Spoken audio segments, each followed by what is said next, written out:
अस्सलाम students. Unsaturated and saturated solution के बारे में हमने पढ़ना है कि अनसैचुरेटेड सोल्यूशन और सैचुरेटेड सोल्यूशन कैसे बनते हैं। तो आसान सा है, दो डेफिनेशन है और एग्जांपल्स से जो है इनको समझाया गया है आपकी बुक पर। तो ये शॉर्ट के लिए तो बड़ा इंपॉर्टेंट है, अगर लॉन्ग भी आ जाएगा तो दो डेफिनेशन है, बस आपने उनके साथ एग्जांपल्स लिख देनी है, तो ये लॉन्ग के तौर पर भी आपका कवर हो जाएगा। तो फॉर्मेशन यानी कि बनना of unsaturated and saturated solution, यानी कि सैचुरेटेड और अनसैचुरेटेड सॉल्यूशन है, ये कैसे बनते हैं, किस तरह बनाए जाते हैं। तो इनकी तारीफ समझने से पहले इनकी एग्जाम्पल आप देखें। उसने कहा है कि take about 100 gram of water in a beaker, यानी कि एक बीकर में आप 100 ग्राम है वो पानी लें। Add to it 5 gram of table sugar, तो इसमें आप जो है 5 ग्राम जो है 100 ग्राम पानी में 5 ग्राम जो है वो शुगर ऐड करें, चीनी। एंड स्टीर इट, और उसको हलाएं, ठीक है।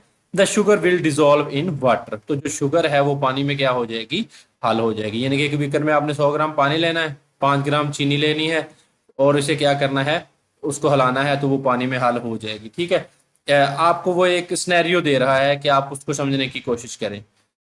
अच्छा, then add another 5 gram of sugar and stir, उसने कहा है कि जब वो हल हो जाए तो दोबारा से 5 ग्राम आप चीनी लें और उसको क्या करें, दोबारा से हलाएं। यानी कि अब मजीद 5 ग्राम चीनी आपने पानी में डालकर इसको हलाना है। दिस विल आल्सो डिजोल्व, तो ये भी हल हो जाएगी।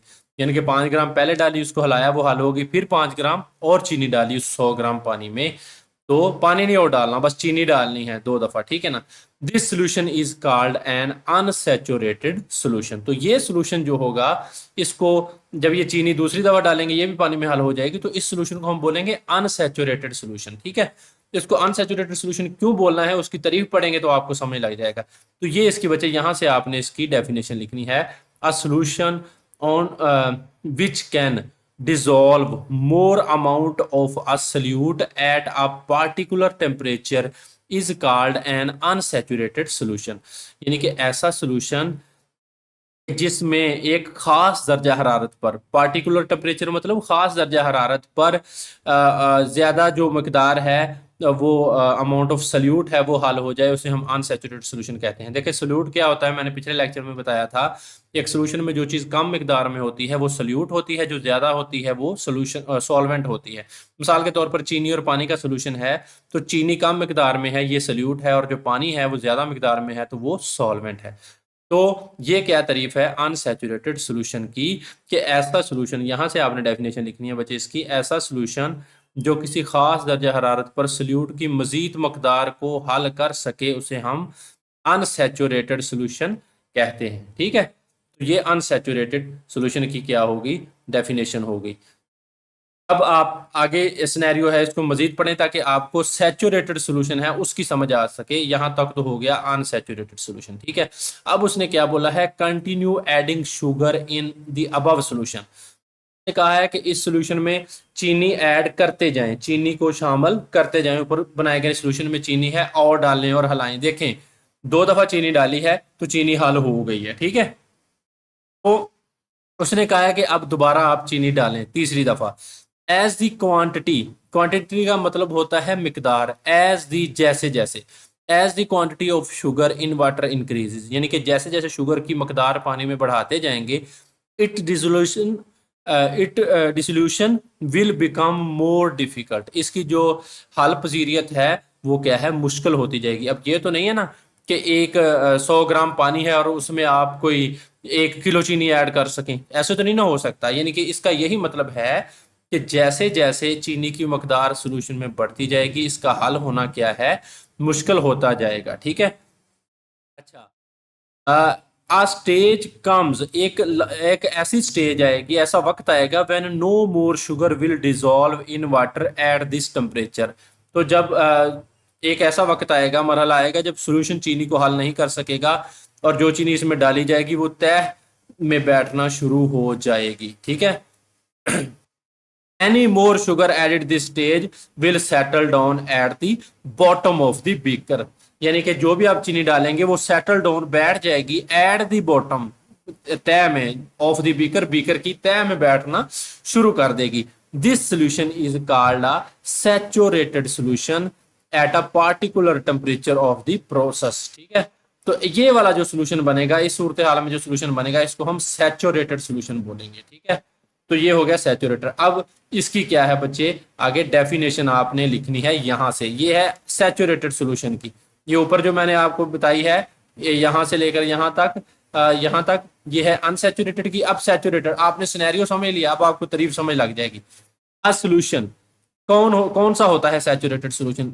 A solution in which the maximum amount of the solute has been dissolved in a particular amount of a solvent at a particular temperature is called a saturated solution। यानी कि ऐसा solution है जिसमें एक खास दर्जा हरारत पर जो है ज्यादा से ज्यादा मैक्सिमम अमाउंट, ज्यादा से ज्यादा जो सल्यूट की मकदार है सॉल्वेंट में वो हल कर दी गई हो, तो उसको हम क्या बोलते हैं, सैचुरेटेड सोल्यूशन बोलते हैं। तो ये क्या हो जाएगी, सैचुरेटेड सोल्यूशन की क्या तारीफ होगी कि ऐसा सोल्यूशन है जो एक खास दर्जा हरारत पर सॉल्वेंट की मखसूस मकदार में मजीद सल्यूट को जो हल ना कर सके, यानी कि उसमें जो मकदार शामिल हो गई है वो क्या है बच्चे, वो अब मैक्सिमम है, वो ज्यादा से ज्यादा हल हो चुकी है जितनी उसकी कैपेसिटी थी। तो अब क्या है उसमें जो है वो मजीद जो आप चीनी है उसमें वो नहीं डाल सकते। ठीक है, तो अब जो सॉल्युबिलिटी है, इसको हम सॉल्युबिलिटी बोलते हैं। जो हल होती है ना चीजें, इनको हम सॉल्युबिलिटी बोलते हैं, यानी कि हल पजीरियत बोलते हैं। अब ये हर सल्यूट के लिए मुख्तलिफ हो सकती है। ये नीचे वाला पैराग्राफ इसी चीज पर बहस कर रहा है कि हो सकता है कि जो नमक है वो कम हल हो पानी में, जो चीनी है वो ज्यादा हल हो। मिसाल के तौर पर 20 दर्जा हरारत टेम्परेचर है, 100 ग्राम पानी है, ठीक है ना, तो उस 100 ग्राम पानी में 20 सेंटीग्रेड दर्जा हरारत पर जो चीनी है वो ज्यादा मकदार में हल हो जाती है, जो नमक है उसी टेम्परेचर पर उतनी ही मकदार पानी में कम हल होता है। ठीक है ना, तो ये है solubility. Different solutes have different solubilities, यानी कि सल्यूट क्या है, मुख्तलिफ सल्यूट वो होता है जो कम मकदार में मौजूद होता है किसी सोल्यूशन में, जैसे चीनी है और नमक है, इनको पानी में हल करेंगे तो इनको हम सल्यूट बोलेंगे। तो different solute have different solubilities in a particular solvent. तो मुख्तलिफ जो सल्यूट हैं, ठीक है, एक खास सॉल्वेंट में मुख्तलिफ सल्यूट्स की जो सोलिबिलिटी है वो क्या है, मुख्तलिफ होती है, यानी कि हल पजीरियत क्या होती है, मुख्तलिफ होती है। अब इसकी मिसाल है, for example if the solution of a table sugar and sodium chloride are prepared, यानी कि अगर हम टेबल शुगर का, चीनी का और सोडियम क्लोराइड जो खाने का नमक है, टेबल साल्ट है, उसका हम सोल्यूशन बनाएं, इट इज फाउंड दैट, तो ये देखा गया है कि 36 gram of sodium chloride can dissolve in 100 gram of water at 20 centigrade to give a saturated solution. यानी कि जो 36 ग्राम सोडियम क्लोराइड है वो 20 दर्जा हरारत पर 100 ग्राम पानी में हल होकर एक सैचुरेटेड सोल्यूशन बना लेता है। ठीक है, लेकिन इसके बरअक्स अगर देखें तो जो चीनी है वो इससे कहीं ज्यादा हल हो सकती है, सैचुरेटेड सोल्यूशन बना सकती है। मिसाल दी गई है, अगेंस्ट दिस 203.9 ग्राम, यानी कि 203.9 ग्राम जो है वो table sugar can dissolve in water at 20 centigrade to give its saturated solution. यानी कि अगर आप 20 दर्जा हरारत रखें टेम्परेचर को और 100 ग्राम पानी लें, तो जो नमक है वो सिर्फ 36 ग्राम हल होगा, लेकिन जो चीनी है वो 203 यानी कि 204 ग्राम के करीब हल हो जाएगी।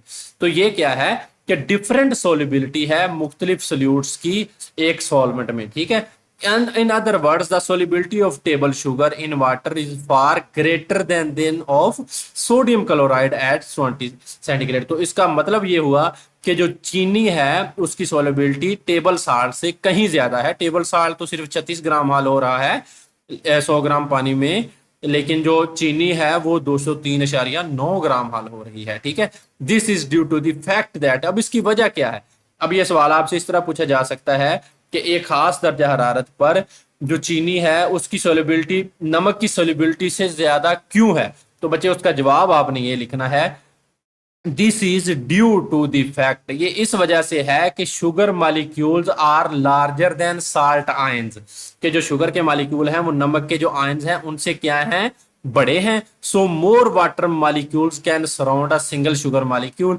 जिसकी वजह से जो पानी के जरात हैं, मालिक्यूल्स हैं, वो शुगर को अच्छे तरीके से घेर लेते हैं, causing it to dissolve in larger amount. इस वजह से जो शुगर है वो नमक की निस्बत पानी में ज्यादा हाल हो जाती है। इसकी बजाय नमक के ज़रात हैं वो छोटे हैं, पानी के मालिक्यूल इस तरह उसको घेर नहीं सकते, जिसकी वजह से क्या है, जो साल्ट है वो कम हल होता है। तो ये सॉल्युबिलिटी का ये वाला शॉर्ट क्वेश्चन है, आपने अच्छे तरीके से याद करना है कि ये खास दर्जा हरारत पर चीनी की सॉल्युबिलिटी पानी में क्यों ज्यादा है और नमक की क्यों कम है। ठीक है, तो ये चीज थी बच्चे सॉल्युबिलिटी के मुतालिक कि चीनी और नमक के सैचुरेटेड सॉल्यूशन बनाएं तो पता चलता है कि सोडियम क्लोराइड के 36 ग्राम 100 ग्राम पानी में 20 सेंटीग्रेड पर हल होकर सैचुरेटेड सॉल्यूशन बना देते हैं, जबकि चीनी के क्या है 203.9 ग्राम 100 ग्राम पानी में 20 दर्जा हरारत पर हल होकर इसका सैचुरेटेड सॉल्यूशन बनाते हैं। दूसरे अल्फाज में पानी में चीनी की सोलिबिलिटी 20 सेंटीग्रेड पर सोडियम क्लोराइड से कहीं ज्यादा है।